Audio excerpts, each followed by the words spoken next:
Yo, what's up everyone? It's Fanfic Empire, and today we're checking out what if Harry used Potter-Black-Peverell-Merlin rings to strip the entire ministry of its magic. Drop a like if you're hyped, subscribe for daily content. Let's get this story started. Chapter 1, The Doctrine of Sovereign Right. The goblins at Gringotts had a word for the moment before a vault opened. It didn't translate cleanly into English. The closest approximation was the pause before reckoning, that precise interval where the account either balances or it doesn't, and either outcome carries its own irreversible weight. Harry stood in that pause now. The vault director's name was Ragnarok the Younger, which meant he was approximately 400 years old and had buried 3 generations of Potters. He sat across a desk carved from a single piece of black granite and watched Harry with eyes that had the particular quality of things that had seen enough to stop being surprised. A single oil lamp burned between them. Gringotts did not use torches in the senior offices. Torches were for corridors. For meetings that mattered, they used oil because oil burned slower and the light it threw was less forgiving, and Ragnarok the Younger had no patience for the kind of meeting that didn't deserve honesty. On the desk between them sat 4 rings, not in a velvet box, not on a ceremonial cushion. Just on the granite, arranged in a loose row by a goblin assistant who had placed them there with the bored efficiency of someone who had handled irreplaceable objects often enough to understand that reverence was theater. "You understand," Ragnarok said, "what you are claiming?" "Yes, all 4, yes." Ragnarok set down his quill. The scratch of it stopping was the loudest sound in the room. "Lord Potter, the Peverell seal has not been activated in 2 centuries. The Merlin seal has never been activated in recorded Gringotts history, which begins in 1262. We have held it in trust precisely because no one has ever met the inheritance requirements simultaneously." He paused. "Until now, apparently." "Until now," Harry said, "there are protocols. I know, blood verification, magical resonance testing, the oath of concurrent succession.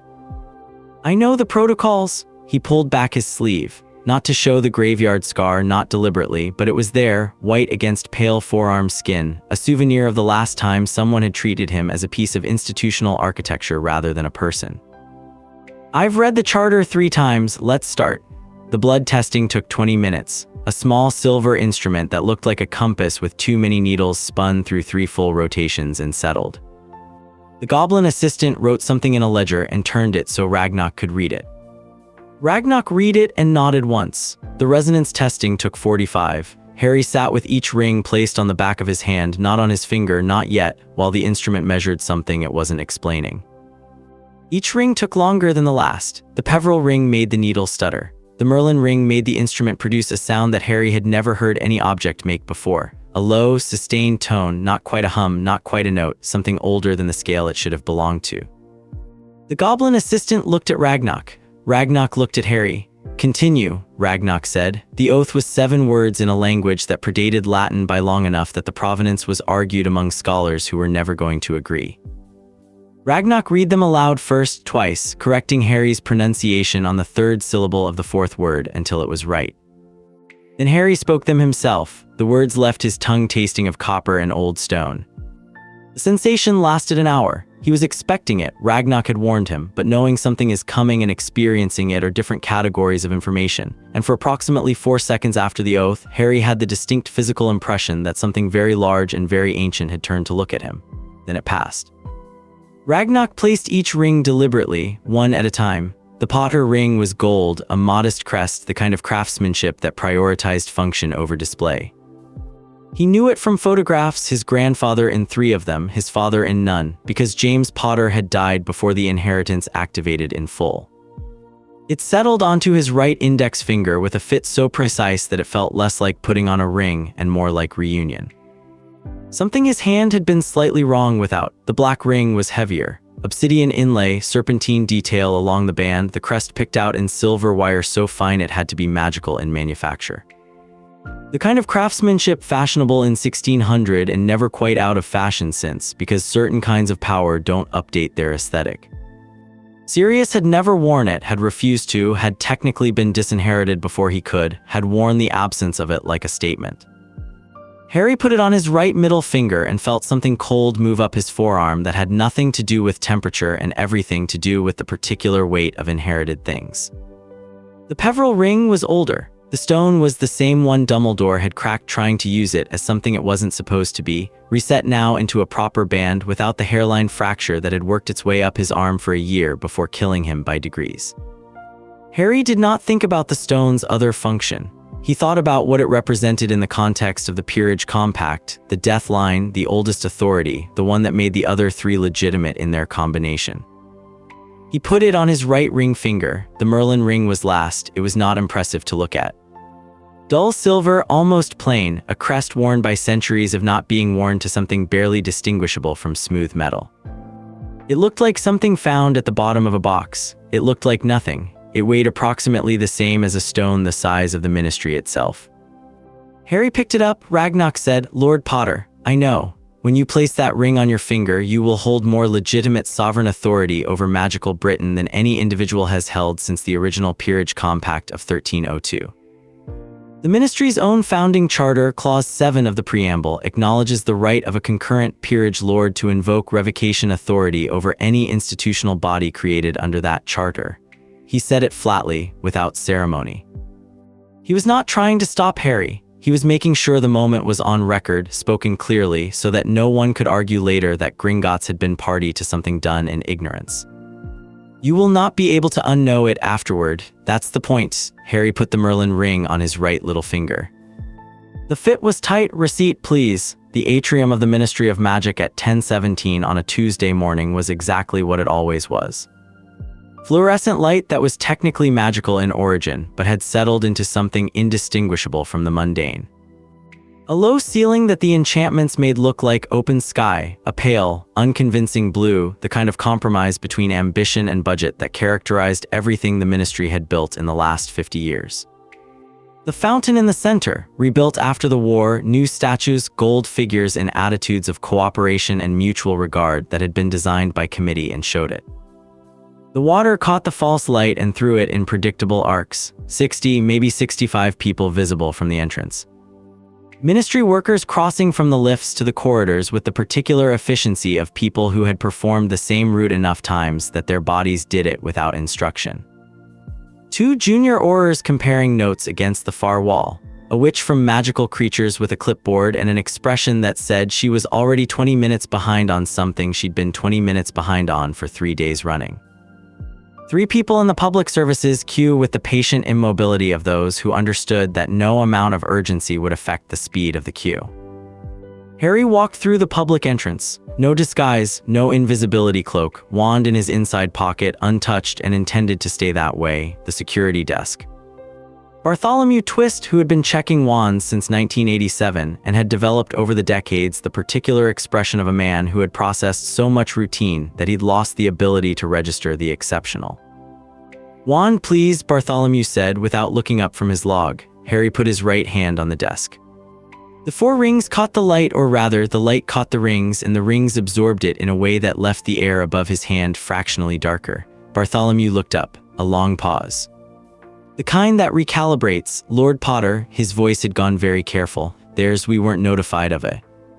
"There's no notification procedure." Harry took his hand back. "Clause 7 doesn't require one." He walked to the fountain and stopped. The atrium continued around him for approximately 45 seconds. This was how long it took for ordinary Tuesday to notice that something had changed at its center. A ministry worker crossed in front of him, looked twice, kept walking. The aurors by the far wall clocked him, exchanged something low-voiced, didn't move. The public services queue remained stubbornly inert. Harry raised his right hand, rings up, the Merlin ring faced out. 4 words in the language that predated Latin. He'd spent a week on the pronunciation. He said them correctly, the same way he'd said them in Ragnarok's office. The 3rd syllable of the 4th word precise, the cadence flat and even, nothing theatrical about the delivery. He was not performing, he was filing a legal document in the only format that document could take. The 4 words meant approximately, "I revoke the grant." What happened next took about 4 seconds and 45 minutes, depending on how you measured.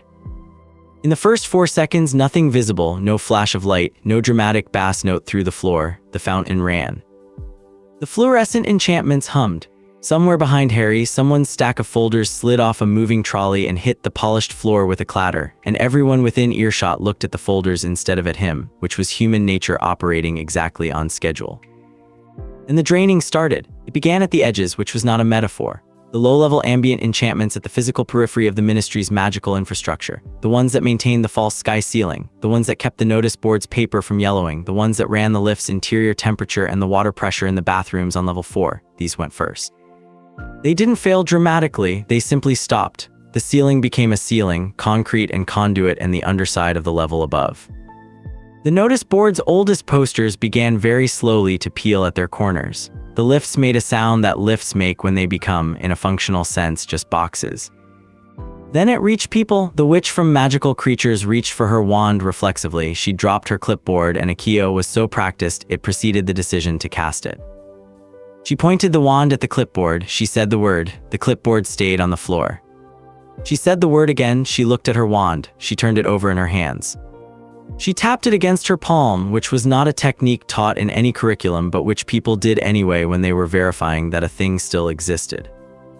She said Wingardium Leviosa very quietly, almost to herself, and the clipboard did not move, and the sound she made next was not a word in any language. The Auror on the left, young, crisp uniform, the expression of someone who had been consistently competent for long enough to mistake competence for permanence, had his wand out in the time it took Harry to register that he'd noticed something was wrong. Institutional reflex, building behaving strangely, wand comes out, diagnostic cast. He pointed it at the ceiling. Standard environmental assessment spell, the kind taught in the second month of Auror training. Nothing. He looked at his wand. He tried again, the same cast, more deliberate. Nothing. His hand wasn't shaking yet. His hand was the steadiest thing in his vicinity and staying that way by force of considerable will. Marcus, his partner's voice from 2 feet away. Marcus said nothing.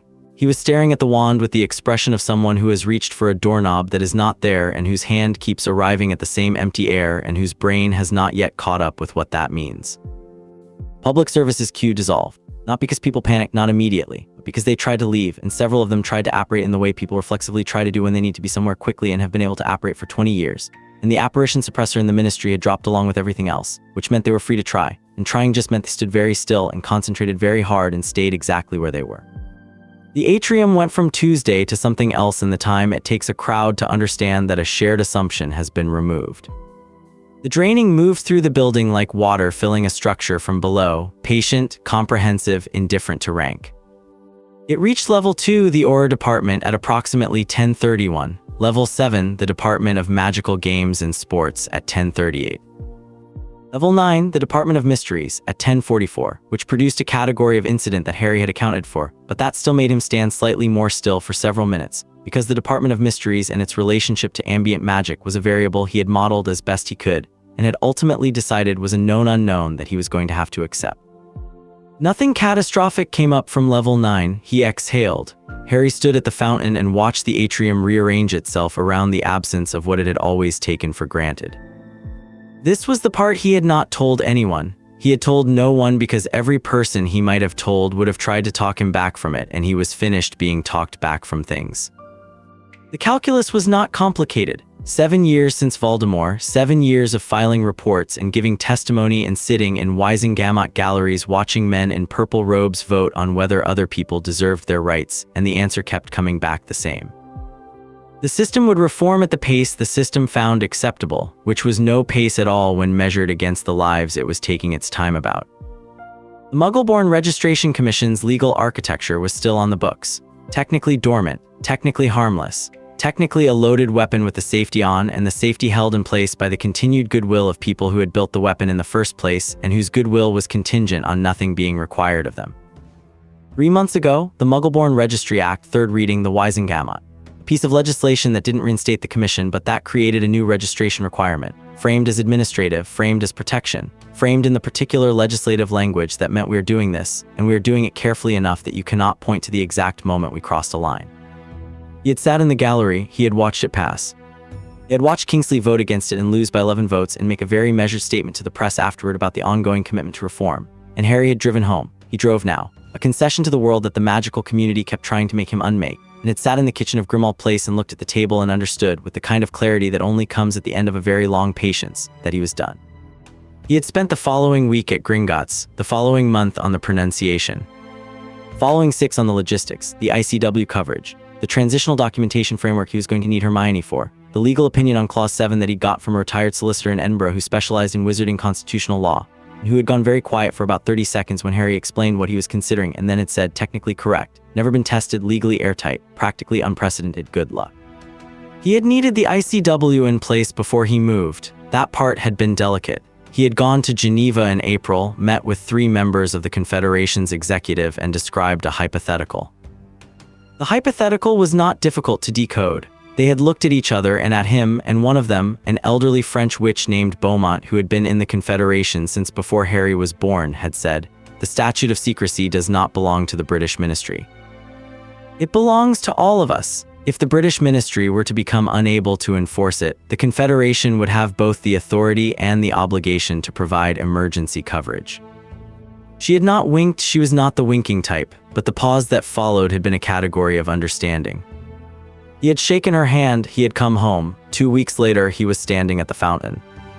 A door came open from the level 1 corridor, the one marked Department of Magical Law Enforcement, with the kind of force that meant someone had pushed through it rather than opened it. A woman, senior Auror insignia, dark hair going silver at the temples, the face of someone who had spent a career turning reflex into discipline. She crossed the atrium at the pace of contained urgency. She stopped 5 feet from Harry. "Lord Potter," her voice was level. That was more composure than most people in the room were managing. "I am Senior Auror Thorn. I am requesting an explanation of what is occurring in my department." "Clause 7 revocation," Harry said. "Your department operates under a grant of magical authority from the Peerage Compact of 1302. That grant has been revoked. That provision has never been invoked. I know it has been now." She looked at him, then looked at the rings. Her eyes went through them methodically, Potter-Black-Peverell-Merlin, with the expression of someone tallying a sum she'd rather not arrive at. "You cannot simply," she stopped. She was good enough at her job to know that sentence ended in an argument she had just lost before beginning it. How long? "Permanent, unless a future peerage lord convenes and lifts it, or the ministry restructures under a new charter provision. My department has 231 staff, 229, 2 are on medical leave and weren't in the building." The precision of it landed on her face. She processed it. "Your personal magical abilities are not revoked. What's gone is the institutional warrant. You can still cast outside this building right now, that's verifiable. What you cannot do is act with ministry authority, because the ministry no longer holds that authority to grant." "Who holds it?" she said. "Currently no one. The charter lapses to provisional status. I'll be establishing a transitional framework within 72 hours. 72 hours, Thorne said, is a very long time for 2,200 people to have no institutional authority in a country with active statute of secrecy obligations. The ICW is covering statute incidents as of 10 o'clock this morning. Another pause, another sum arriving at an unwelcome total. You planned the emergency coverage. Yes, before you did this, I needed it in place first." She looked at him with the expression of someone who has encountered a problem that their entire professional framework was designed to address and has discovered that the framework is the problem. She said, "What do you want me to do?" "Your job," Harry said. "The building still has people in it who are frightened. Some of them are going to do something impulsive. You're trained to manage that. The ministry's warrant is gone, your competence isn't." She thought about this. He watched her think about it. It was the kind of thinking that happened behind very controlled eyes. "Lord Potter," she said finally. Harry, a breath. "I'm going to need more than 72 hours. I know. I'll be back before then." He turned back to the fountain. "Go take care of your people," she went. Percy Weasley came through the level 1 corridor at 11:04, walking at the Percy Weasley pace, purposeful, quick, important. He was carrying a leather satchel under his arm and a sheaf of papers in his left hand, and the expression of someone with a 10:30 meeting he was already planning to be on time for. He processed the atrium in stages, the lack of the ceiling's false sky, the fountain normal. The quality of the silence not normal. Harry at the fountain. Percy stopped. Harry did not turn. He felt Percy standing there, felt him doing the calculation, the risk assessment, the political read, the personal history compressed into a decision about whether to speak. Percy was 32 now. The war had worn certain things off him and grown others back. He was a good administrator by most accounts. He had voted against the Muggle-born Registry Act, which was to his credit and had not cost him much, which was to the systems. After a moment, Percy walked past. He went to the lifts, stood in front of the doors. Stood there for 3 or 4 seconds while the lifts remained closed and inert. Then he walked to the stairs, and the sound of the stairwell door opening and closing was the last Harry heard of him. No confrontation, no recrimination. Some conversations declined themselves. The owlery on the 8th floor ran on a combination of enchantment and institutional muscle memory that had kept it operational without significant disruption since 1718. The enchantments went with everything else. The owls, freed from their routing compulsions at 10:49, did what owls do when their instructions become suddenly unclear. They left. Every owl in the building departed through the 8th floor windows in a single gray and brown surge that happened in the space of about 40 seconds, and left the owlery entirely empty and smelling of feathers and the straw that nobody had changed since last Thursday. People on Great Smith Street looked up. Harry heard it from the atrium, a rush like fast rain, like something large moving quickly through air. He did not look up. Hermione arrived at 11:46. He knew it was her before he turned around because the particular quality of her arrival was distinct, not loud, but purposeful in a way that had its own acoustic signature. The pace of someone who had been moving fast for 20 minutes and was marshaling herself for something that required not being visibly out of breath. She had a bag over her shoulder, the kind she used when she thought she might be somewhere for a while. She'd been at the ministry this morning. He could tell from her robes, the particular way she held her shoulders when she'd already spent 2 hours arguing with people. Neville said, she started. Neville was right. Harry, she stopped in front of him. She looked at his hand, his right hand specifically, where the rings caught what light the now mundane fluorescent strips could offer. Her eyes went through them the same way Thorne's had, but faster and arriving somewhere different. How long have you been planning this? Since the Registry Act's 3rd reading. That was 8 months ago, yes. She put her bag down on the fountain's edge. The Merlin ring, yes, you found the succession line. The line didn't die, it just stopped being claimed. Ragnarok helped with the documentation. The actual genealogy wasn't complicated once you approached it correctly. Nobody had ever seriously tried to claim it because claiming it required holding all 4 simultaneously, and nobody had ever held all 4 simultaneously because nobody had the inheritance basis. Until me. She was quiet for a moment. Around them, the atrium had settled into something different from panic, something more like the aftermath of panic, the period where people who have received very bad news have found walls to stand near and are processing in clusters. 2 witches from what had been the Flu Network Authority sat on the floor with their backs against the far wall, talking in low voices. A wizard from level 3 had his head in his hands. Bartholomew Twist was back at his security desk, doing something with the wand, checking instruments that were no longer operational. He wasn't trying to use them, just arranging them, which was what his hands had always done in this space and what they seemed to need to keep doing. Hermione's breath had evened out. Her bag was on the fountain edge and she wasn't reaching for it. These were signs. The Muggle-born records, she said, fast and without stopping for the punctuation. 214 Muggle-born employees whose personal magic is completely intact, but whose legal standing as magical citizens is documented by an institution that no longer technically exists under its previous charter. Plus the statute of secrecy enforcement mechanism runs through the ministry's warrant, which you revoked from 2,200 people on a Tuesday. There are active statute incidents right now with no official British response capability. ICW is covering the statute incidents. I contacted them in April. They have emergency protocol in place as of 10 this morning. She stopped. You contacted the ICW in April before you did this. I needed the coverage operational first. Harry, she sat down on the fountain edge, just sat abruptly like the information had changed something structural. The ICW agreed to cover a unilateral sovereignty revocation. They agreed to cover emergency statute incidents in the event of a British ministry capacity failure. I described a hypothetical. They were professionally careful about not asking questions whose answers would have complicated the agreement. They knew, Beaumont knew. She's been in the Confederation for 40 years. She understood what I was describing. Hermione was quiet. Her hands were in her lap. The bag remained on the fountain edge. You've been planning this for 8 months, she said, alone, and the reason you didn't tell me is that you would have tried to talk me out of it. Yes, I know, and you didn't want to be talked out of it. I didn't need to be talked out of it. I needed it done. He looked at the fountain. Just water now, just pipes and stone. I've done it. A long quiet. The atrium's subdued misery continued around them. Somewhere above, on a floor they couldn't hear clearly, there was a raised voice, then silence. Then raised again and then cut off. The Muggle-born records, Hermione said, different tone now, not arguing, calculating. If I start tonight, there's a provisional framework in European magical law, the Beauxbatons model, that operates without a central ministry warrant. It would take a documentation architecture, probably 3 layers. I know, I need you to build it. You need me to build it. You're the only person I trust to design a system that doesn't become a new weapon in 20 years. She looked at him with the expression she got when she was weighing whether to be angry. He could see it in the set of her jaw and the way her hands were very still in her lap.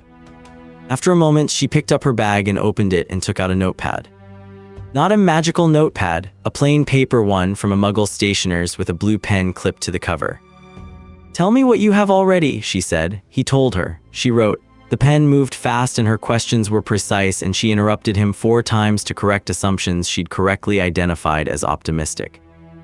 When he finished, she read back through what she'd written and added 3 items to a secondary list and underlined one thing twice. 72 hours is not enough time for this, she said. I know, I'll need a week minimum to get the provisional framework operational. 3 weeks to make it robust. Do the week version first, the 3-week version can follow. She looked at what she'd written. She did not look at him. Did you think about what happens to the people in this building? Yes, all of them, yes. The ones who don't deserve this. The word deserve sat between them for a moment. It was doing a lot of work.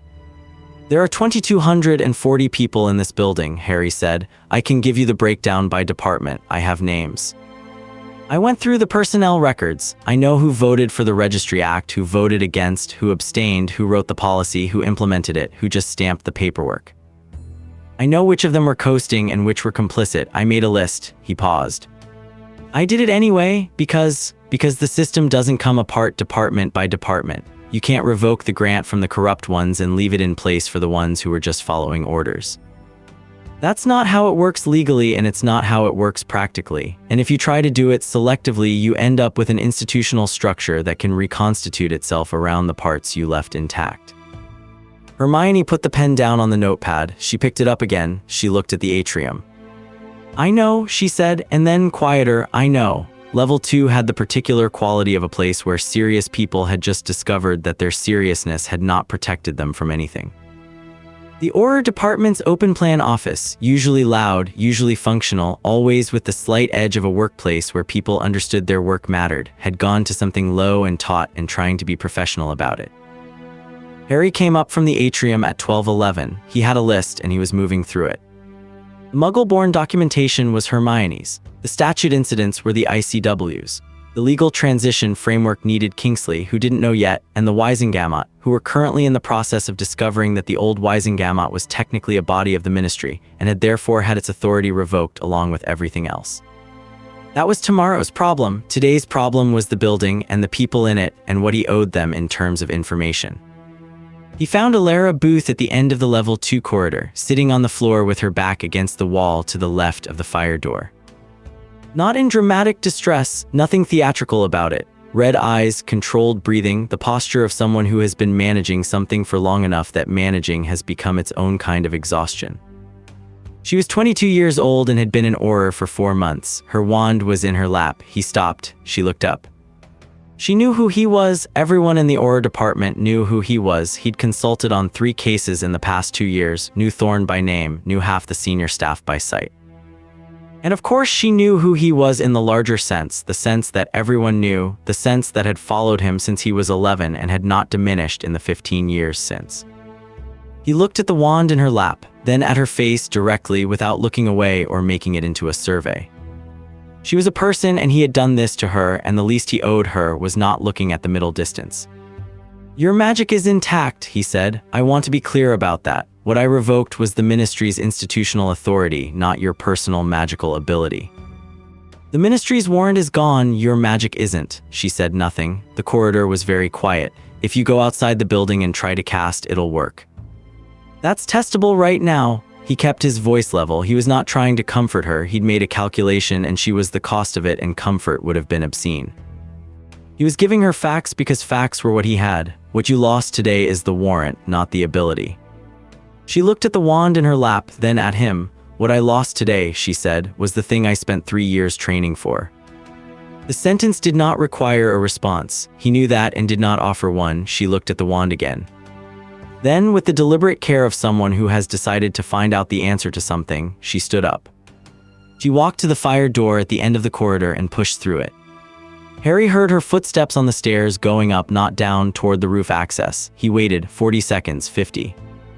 Distant crack muffled by 2 floors of concrete in the building's now mundane walls. Just an ordinary crack, the sound of a spell connecting with something, probably a ward test, probably the first simple diagnostic she knew. The one they taught in the opening week of training because it was reliable and clear and left no ambiguity about whether it had worked. It had worked.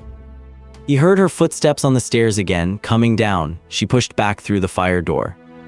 She stood in the corridor and looked at him and didn't say anything, and he didn't say anything, and after a moment she walked back past him toward the main office.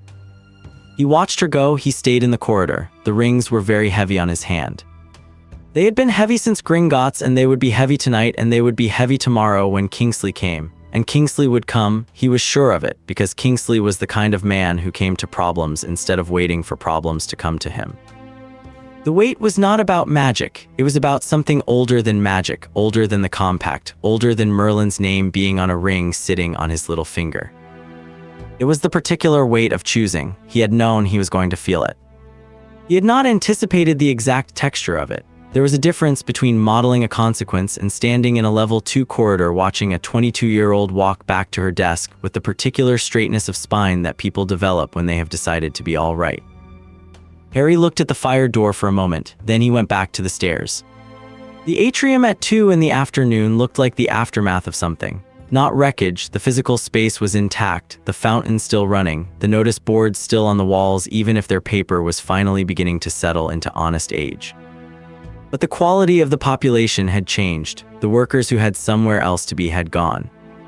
What remained were the ones who didn't or couldn't or hadn't decided yet. Bartholomew Twist was still at his desk.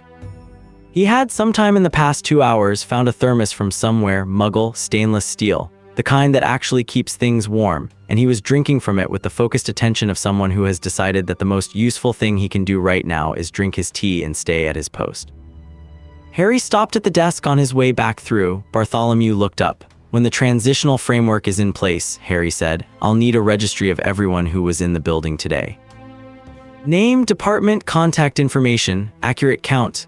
I can do that. Bartholomew looked at his wand checking instruments, 4 of them on the desk, all inoperative now, all still neatly arranged.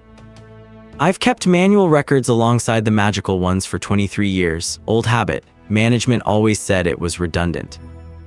Harry looked at the manual records, a set of ledgers stacked under the desk, ordinary paper, ordinary ink. Good habit, Harry said. Bartholomew nodded once. He looked back at the ledger in front of him and went back to writing in it, and the scratch of his pen on paper was the sound of someone deciding that the work was still the work and was still worth doing. Harry walked to the public exit, put his hand on the door. Behind him, the atrium settled into itself. The fountain ran. People talked in low voices or didn't talk at all. Someone had found candles somewhere, 3 of them, on the edge of the fountain, lit with a match, and they were burning with the steady, specific warmth of things that work without any assistance at all. He pushed the door open. The afternoon hit him, Whitehall traffic noise, a bus going past, somebody's music from a phone, pigeons, October cold off the Thames, real sky, clouds gray. London in October doing exactly what London in October did. He put his right hand in his pocket. The rings were there. He walked. Chapter 2, The Architecture of Consequence. The rain started at 4 in the morning. Grimmauld Place received it the way it received everything, with the patience of a building that had survived worse and knew it. The windows were old, single-glazed, and the sound of rain on them was immediate and specific. Not white noise, not ambience, but each drop distinct, each one its own small percussion. Harry lay on the kitchen floor with his back against the old range and listened to it.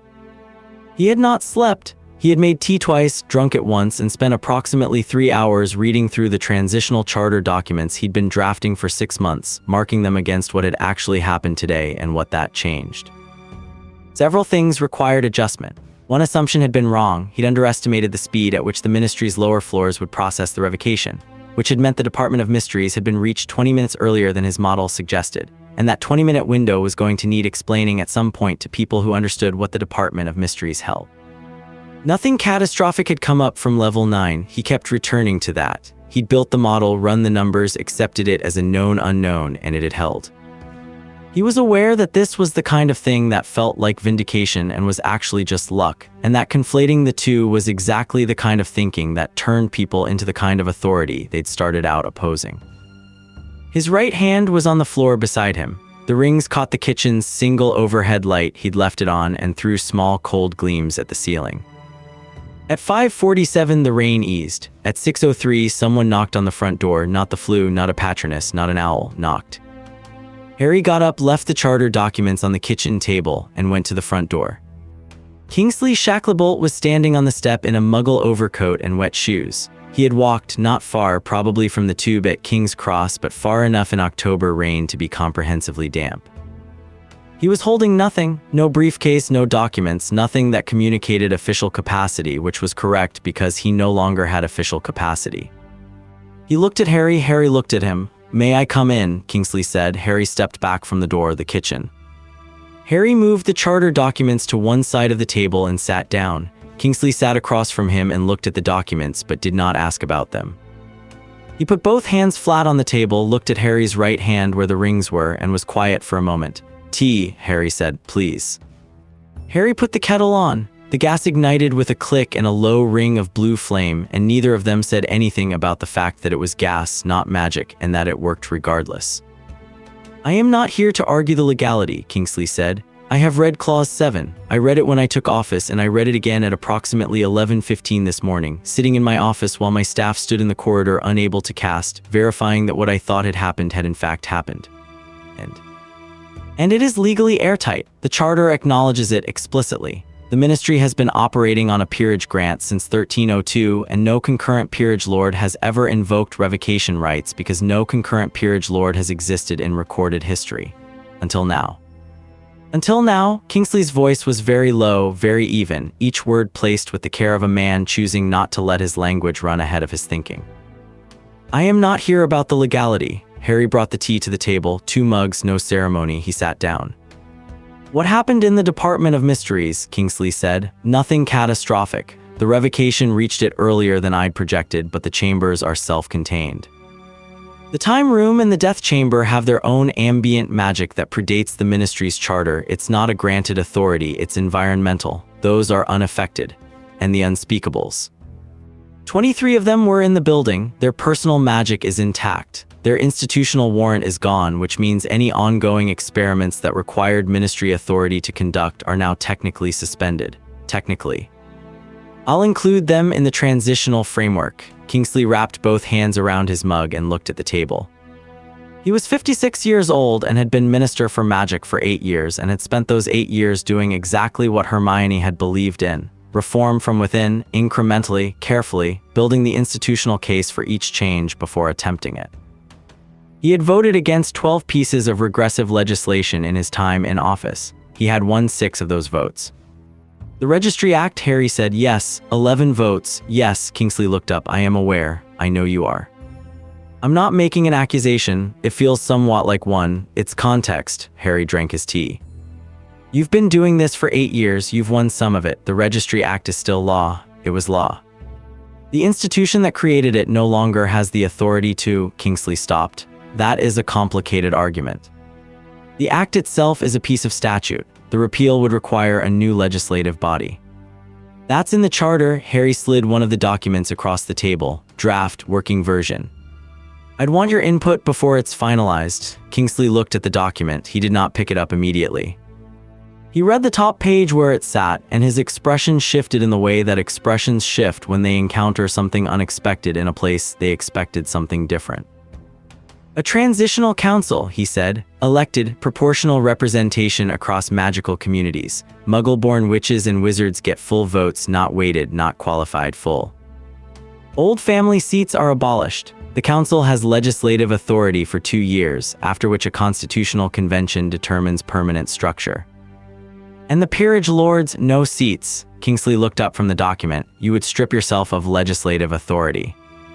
"I'm stripping myself of it now. The rings give me revocation authority. That's in the compact. There is no peerage seat in the transitional charter because I didn't write one.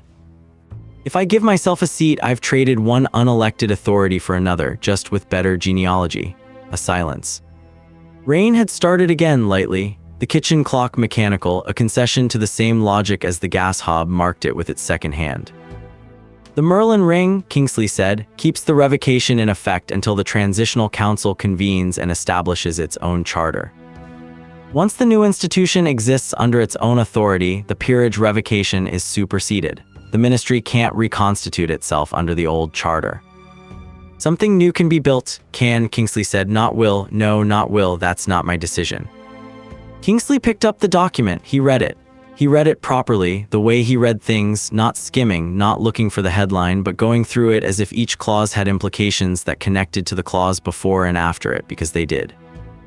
Harry let him read. He drank his tea and looked at the rain on the kitchen window and did not rush. 7 minutes. 8.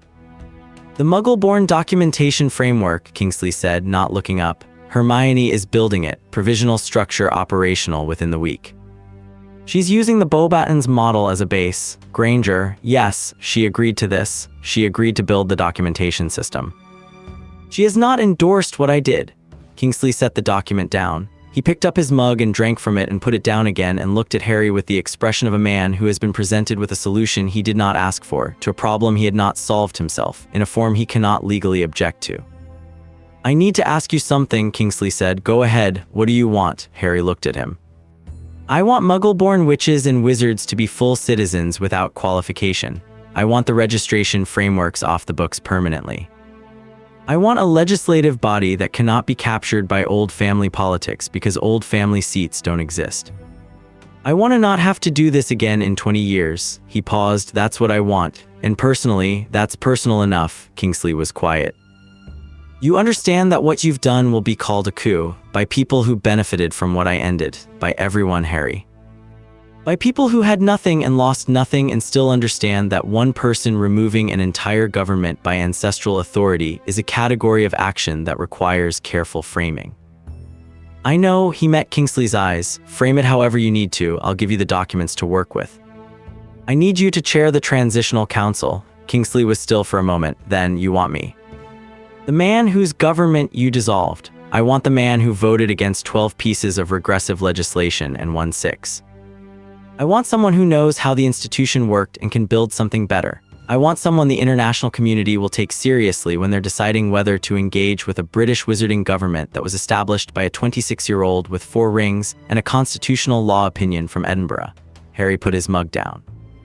You're the right person, you know you are. Another quiet, longer this time. Kingsley's hands flat on the table again, the posture of someone doing serious arithmetic with intangible quantities. I will need guarantees, he said, that the peerage authority is not exercised during the transitional period. That the council's decisions are binding regardless of your preferences, that you do not attend council sessions. Yes, yes, and yes, in writing. I'll add them to the draft today. Kingsley looked at the document on the table. He did not reach for it, not yet, but his hand was closer to it than it had been. I will need time to consider, he said. You have until this evening. The ICW is expecting a communication about the transition framework before midnight their time.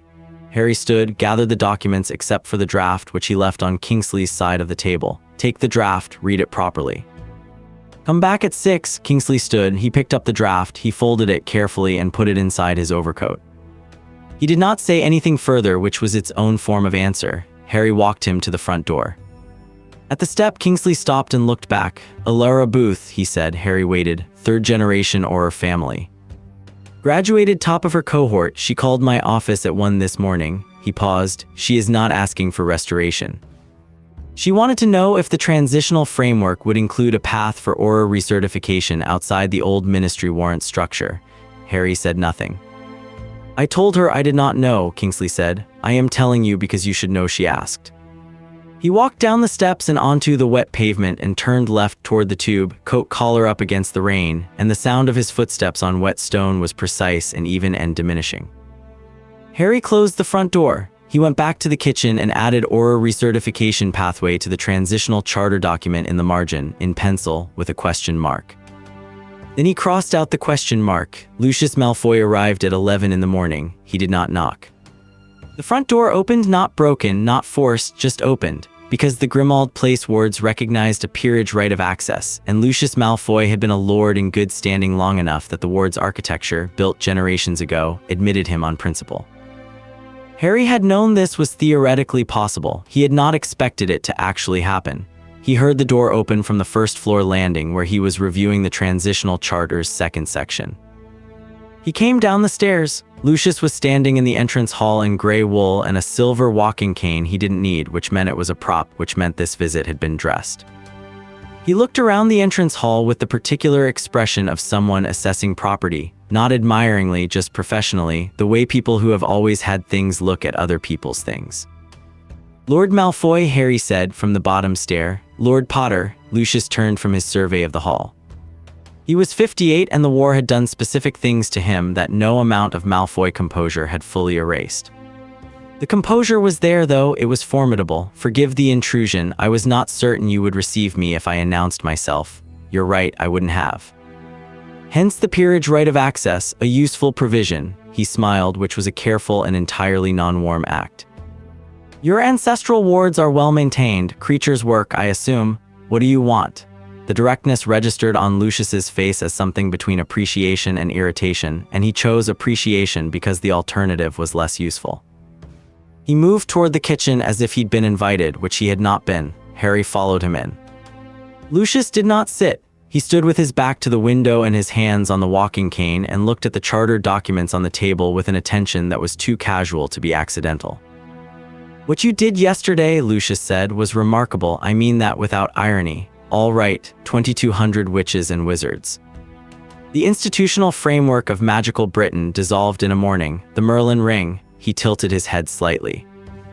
"I spent 20 years assuming the Merlin succession was a myth. I was apparently mistaken." "You were." "Many people were." He shifted the cane between his hands. "I come with a proposition." Harry waited. "The old families," Lucius said, "represent centuries of magical knowledge, social infrastructure, and, let us be honest, political capital. The transitional period you are planning will require institutional memory. The ministry's senior staff have lost their warrant, yes, but their knowledge of how magical Britain actually functions, the informal networks, the international relationships, the practical administration, remains. You cannot replace that overnight with an elected council of well-meaning reformers who have never administered a magical community. Is the proposition that I restore the old family seats in exchange for their administrative knowledge?" Lucius smiled again, the same careful non-warm production. "Something of that nature." "No, Lord Potter, no." Harry pulled out a chair from the kitchen table and sat in it. He did not offer Lucius one. "The proposition assumes I need what you're offering. I don't. Kingsley Shacklebolt has institutional knowledge. The ICW has international relationships. The Muggle-born and half-blood witches and wizards your families have been administering over for 300 years have been paying attention to how it works. They'll manage." Lucius's cane made a small sound against the flagstone floor, just the weight of it resting differently. "You are making a significant mistake. I've made them before. This one has consequences for people beyond yourself, I'm aware. That's why I spent 8 months planning it." Harry looked at him, directly the same way he'd looked at Alara Booth in the corridor, no looking away, no softening the distance. "You're here because you're frightened. The old ministry gave your family status. The transitional council won't. Your name means something in a social architecture that no longer exists, and you can't build a new one from scratch at 58 with a war crimes conviction in your file." Lucius was very still. "I'm not saying this to be cruel," Harry said. "I'm saying it because you came here with a negotiating position built on a leverage that you don't have, and I'd rather you knew that now so we don't waste time on it." "You," Lucius said very carefully, each word its own contained thing, "are 26 years old. Yes. You have dissolved a government. Yes. And you are telling me, the head of the oldest magical family in Britain, that my family name is no longer relevant. I'm telling you the architecture that made it relevant is gone. That's different." Harry stood. "If you want to be useful in what comes next, the Transitional Council will need people who understand old family politics well enough to anticipate their interference patterns. That's a real job and it requires real knowledge, but it's not a seat, it's not a title, it's just work." The silence had a specific texture. Lucius's composure was doing something very effortful now. Harry could see it in the precise stillness of his jaw, the way the cane was being held rather than rested. "You think," Lucius said, "that you understand what you have destroyed. Not completely, no one could. You have removed the only framework that kept certain families from pursuing power in ways that make what I did during the First War look measured. The careful silk had gone out of it. Not quite shattered, Lucius didn't shatter, it wasn't in him, but thinned. What was underneath was not different, just less decorated. There are people who will see the absence of the ministry, not as liberation, but as vacancy. And they will fill it. Harry looked at him. He let the sentence land properly before answering it because it deserved that. I know, Harry said, you know. That's why the transitional framework has a 3-month implementation window and ICW oversight and a provisional emergency authority structure for exactly that category of threat. He picked up his wand from the table, the first time he touched it today, and put it in his inside pocket. You're not wrong about the risk, you're wrong about the solution being to give you back your seat. Lucius looked at Harry's pocket where the wand had gone, then at his right hand where the rings were. He did the sum that everyone who encountered the rings eventually did. He arrived at the same total. You are not afraid of me, he said, not an accusation, a statement of something he was in the process of absorbing. No. You are not afraid of anyone in that building yesterday. No, that is either very impressive or very dangerous. Probably both. Harry walked to the kitchen door and held it. The Transitional Council brief will be circulated through official channels once Shacklebolt confirms his chairmanship. If you have intelligence about potential destabilization efforts from old family networks, you can submit it to the Council's Security Oversight Committee. That's the appropriate channel.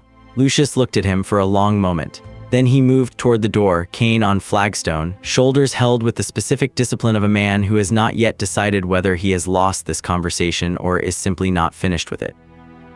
At the kitchen door he stopped. The Merlin ring, he said. What about it? You are not taking it off. No, even now. Even with the transitional framework and the council and the ICW oversight, he looked at Harry's hand. You are keeping it on. Harry said nothing. Lucius left. The front door opened and closed and the wards settled back into themselves and the kitchen was quiet again except for the rain, which had not stopped. Hermione came back at 2 in the afternoon with her plain paper notepad, 3 additional notebooks, a folder thick enough to be inconvenient, and the expression she wore when she had been awake since 3 and was not going to mention it. He put everything on the kitchen table. She looked at the transitional charter draft that Kingsley had left behind. He brought it back at 6 the previous evening as asked, with 17 annotations in his precise handwriting, and it said I will chair it, and it stayed for 40 minutes discussing the security structure and then left again without the document, which Harry had taken to mean he trusted the revisions would incorporate his notes. You met with Kingsley, Hermione said, this morning, and Lucius. She looked up from the documents. Lucius came here. Peerage right of access. I hadn't thought through the implication fully. What did he want? Old family seats in the Transitional Council in exchange for institutional knowledge and political stability. And you said, no. She absorbed this, sat down. Open the first notebook. The provisional documentation framework is operational, she said. It's not elegant. There are 3 redundant verification pathways that will need consolidating in the second version, but it works. Every Muggle-born witch or wizard who was employed by the Ministry has a provisional citizenship record that exists independently of the Ministry's charter. The Beauxbatons model scales well. I've written a summary for the ICW. Thank you. Don't. She said it without looking up from the notebook. I built it because people needed it, not because I'm endorsing what you did. I know. Those are different things. I know, Hermione. She wrote something in the notebook margin. She crossed it out.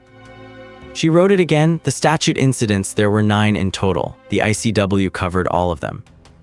1 in Glasgow, 2 in London, the rest distributed. No breaches made it to Muggle media. She paused.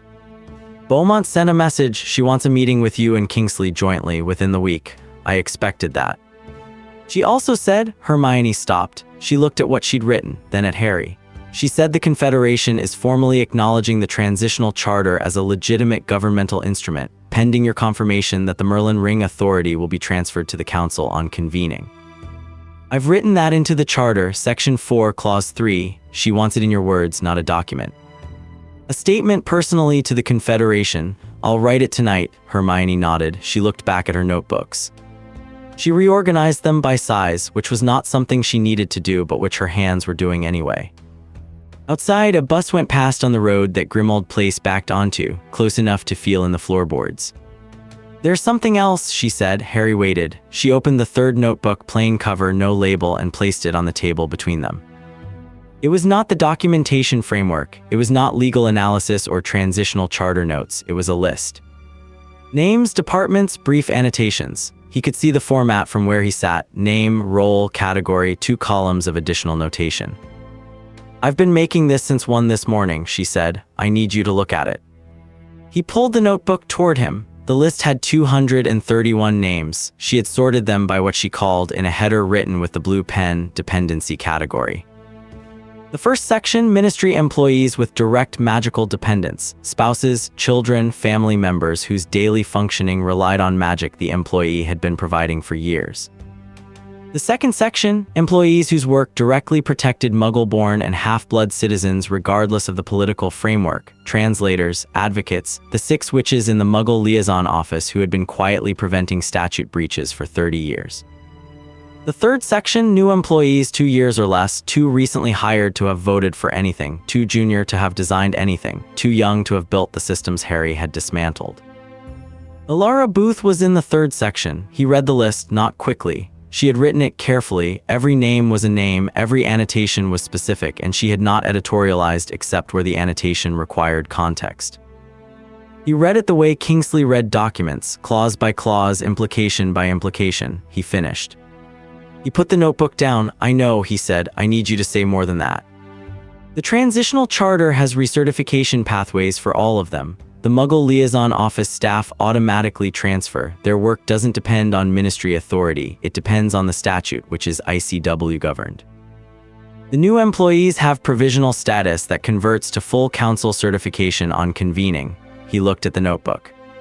"The families with magical dependence, that's more complicated. The ward structures aren't covered by the transitional framework yet. That's a gap. Yes. It needs to be in the charter. Yes." She pulled the notebook back toward her and turned to a page near the back. "I've drafted the clause. It's rough." He read it. It was not rough. It was precise and comprehensive and had 3 internal cross-references that connected it to existing European magical family law. He took his pencil and wrote 1 addition in the margin, a provision that allowed emergency application before the council's full convening to cover the period between. He slid it back. She read the addition. She didn't say anything about it for a moment. Then she picked up her pen and incorporated it into the main clause text smoothly, as if it had always been there. "Harry," she put the pen down. He looked at her. "Did you think," she said, "that it would feel like this?" "Like what?" She looked at the table covered in documents. The transitional charter, the documentation framework, the list of 231 people.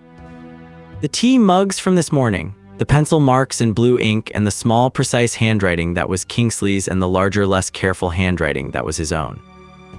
"Like administration," she said. "Like you burned down a building and now you're trying to make sure the people who were in it have somewhere warm to sleep, and the 2 things are both true at the same time, and you knew they would be, and..." She stopped. "Did you think it would feel like this?" He looked at the table. At his right hand on the table, rings on, the Merlin ring dull in the afternoon light from the window. "Yes," he said, "you knew." "I knew it would be both things. I knew the cost would be real, and I did it anyway." "Why?" "Because the alternative was watching the Registry Act become the Registration Commission in 10 years, and the Registration Commission becomes something with a different name, but the same function in 20. And I would spend those 30 years filing reports and giving testimony, and nothing would actually change because the people with the authority to change it were the people who benefited from it not changing." He looked at her. "I had the authority to do something different. I used it." She was quiet. Her hands were around her tea mug, a fresh one. She'd made it when she arrived. It was nearly empty now. "You're not asking if it was right," she said. "No, why not? Because you know what you think. And I know what I think, and we disagree, and I respect that, and neither of us is going to change the other's mind about the ethics of it today." She looked at him. He looked back. "I'm not going to say I think you were right," she said. "I know. But the list," she touched the third notebook, "the people on this list, the work you've done to cover them in the charter, that matters. It was always going to be in the charter. I know it was." She picked up her pen again. "That's the part that makes it complicated." The afternoon light shifted. A cloud moving. The kitchen went briefly darker and then lighter again, and the rain, which had eased an hour ago, was beginning to think about starting again. "There are 7 old family heads," Hermione said, "who are currently in contact with each other. Lucius is one of them. I have it from 2 sources, one in the ICW's monitoring department and one who I am not going to name. They're not planning a coup, they don't have the magical authority for one, but they're discussing the formation of an alternative council, a peerage council, self-appointed, claiming legitimacy through the old compact's secondary provisions. The secondary provisions don't apply, the primary revocation supersedes them. I know that, you know that. They are currently in the process of finding a solicitor who will argue otherwise. They won't find one. They will look for one for several weeks, Hermione said, and during those weeks they will also be building political relationships with old family minor lords who feel disenfranchised, and with certain members of the international community who are uncomfortable with the transitional charter's abolition of hereditary seats. Harry looked at the window, the rain was back, light but steady. Let them, he said. She looked at him, let them build the coalition, let them find the solicitor, let them make the argument. He turned back from the window. When the Transitional Council convenes with ICW recognition and a legitimate electoral mandate and Kingsley at its head, their alternative council is a dinner party with pretensions. If I move to suppress them now, they become martyrs. If I leave them alone, they become irrelevant. She thought about this, she wrote something, and if they find genuine support, if the disenfranchised old family lords actually constitute a political force, then the Transitional Council deals with them through the political process that exists precisely to deal with minority factions that disagree with the majority. He paused. That's how it's supposed to work. You trust the council. I trust Kingsley. That's not the same thing, no. But it's enough to start with. She finished writing. She closed the notebook and added it to the stack. She looked at the stack, all of it, the weeks of work compressed into a kitchen table, and let out a breath that had been in her since approximately 1 in the morning. The Merlin ring, she said. He looked at her. You're keeping it on until the council convenes, and after, not a question, not quite. She was looking at his right hand on the table, at the 4 rings, at the way the Merlin ring sat on his little finger with its worn crest and its unreasonable weight. He said nothing. Harry, she kept her eyes on his hand. The Merlin ring doesn't just hold the revocation in effect. I've read the charter documentation, the original compact, not the ministry's version, the actual 1302 document that Ragnarok would have shown you. The Merlin ring is a standing sovereign authority. It doesn't transfer, it doesn't lapse. The council's charter supersedes the ministry's grant, yes, but the Merlin authority sits above the council's charter in the compact's hierarchy. She looked up. As long as you're wearing it, you have the authority to dissolve the transitional council the same way you dissolved the ministry. I know. And you're keeping it on. He looked at her. He looked at his right hand. He looked at the ring, dull silver worn crest, nothing impressive about it, weighing approximately the same as everything. Someone has to, he said. She was very still. The alternative council that Lucius is building, he said. The factions the ICW is worried about, the gap between the ministry dissolving and the transitional council convening. There are 17 days in that window when magical Britain has no sovereign governance structure at all. The ICW covers statute incidents, but if something larger happens, a coordinated action, a breach, an internal conflict between old family factions, there is no authority with the standing to respond. He kept his voice level. Someone has to hold it for 17 days, and then the council convenes and the compact's hierarchy is superseded by democratic mandate and the ring goes back to Gringotts. She looked at him for a long time. The kitchen clock marked the seconds, rain on the window. And if you decide it doesn't, she said quietly, in 17 days, if you decide the council needs guidance or the old family's needs suppressing or the charter needs adjustment, I won't. How do I know that? Because I've told you, and because the charter I drafted specifically strips the peerage authority from any governance role from the moment the council convenes. It's in writing. People change their minds, I know. Power, I know what power does, Hermione. He did not say it sharply. He said it the way he'd said everything today, level, direct, no performance in it. I've been watching it do it my entire life, to Dumbledore, to Voldemort, to the ministry. I know what it does to people who hold it too long. He looked at his hand again. 17 days. She held his gaze. She was doing the calculation that Hermione Granger did with everything, running the variables, checking the model, looking for the assumption she'd gotten wrong. She did not tell him she trusted him. She opened the first notebook and picked up her pen. Then we have 17 days to make the charter bulletproof, she said. I'll need 2 more hours this afternoon and your full attention on Section 6, which currently has a gap in the electoral provisions large enough for Lucius Malfoy to drive a legislative coach through. Show me. She turned to Section 6. She showed him. They worked. At 8 that evening, Kingsley came back. He had changed into dry clothes. He'd gone home at some point between 6 in the morning and now, which meant he'd slept, which was practical and sensible in the way that Kingsley's decisions tended to be. He had the draft charter in a leather folder and a list of his own annotations, and he sat down at the kitchen table where the remains of their working afternoon were still spread out and looked at what they had built. "Granger," he said. "Minister," Hermione said, then stopped. A small silence. He was not the minister anymore. He had not been for 36 hours. She'd said it out of habit, and the habit was 36 hours out of date. "Kingsley," he said without apparent difficulty, "if we are going to build something new, we should practice the habits of it." She nodded. "Kingsley," he read. They answered questions. Harry made tea. At 9:43, Kingsley read Section 4, Clause 3, his guarantee, the Council's independence from peerage authority, and read it again and put his hand flat on the page. "This is binding," he said. "Yes." "You are legally committing to non-interference." "Yes, in writing with ICW witnesses. Beaumont has already agreed to witness it." Kingsley removed his hand from the page. He smoothed the document. He looked at Harry across the table with the expression of a man who has been trying to solve a problem for 8 years and has had the solution handed to him in a form he would never have designed himself and cannot argue with. "Then I will chair it," he said. At 10:15, Harry sent the Beaumont communication. Not by owl, the owlery situation was ongoing, the ministry's birds still gone to wherever mass disoriented owls went. He used a patroness, which worked because it was personal magic, not institutional, and the Merlin ring did not revoke personal magic. The silver stag that appeared in the kitchen was exactly what it had always been, and it crossed the distance between Grimmauld Place and Geneva in the way patronesses cross distances, which was to say immediately and without any interest in the geography. Hermione watched it go. She watched until the silver was gone. "It's the same as it always was," she said, not to Harry, just noting it. "Yes," he said. She picked up her bag. She restacked her notebooks, 4 of them now, plus the folder, and clipped the blue pen to the top one. She pulled on her coat. At the kitchen door, she stopped. She looked back at him at the table in the kitchen of his ancestral house with the charter documents in front of him and the rings on his right hand and the single overhead light making the room small and specific. She didn't ask about the ring again. He didn't explain. She left and the front door closed and the wards settled and the kitchen went quiet. He sat for a while. The charter was done. The Beaumont communication was sent. Kingsley would have the council roster circulated by morning, and the ICW would formally acknowledge the transitional instrument by noon, and the 17 days would begin. Put his left hand over his right hand. The rings were under his palm, the Merlin ring against his skin, that unreasonable weight. Outside, London was doing what London did at 10 in the evening in October, dark and loud and continuous, entirely indifferent to what had happened in a building on Whitehall yesterday morning, buses and headlights and someone's music in the rain, which had been going all day and had no intention of stopping.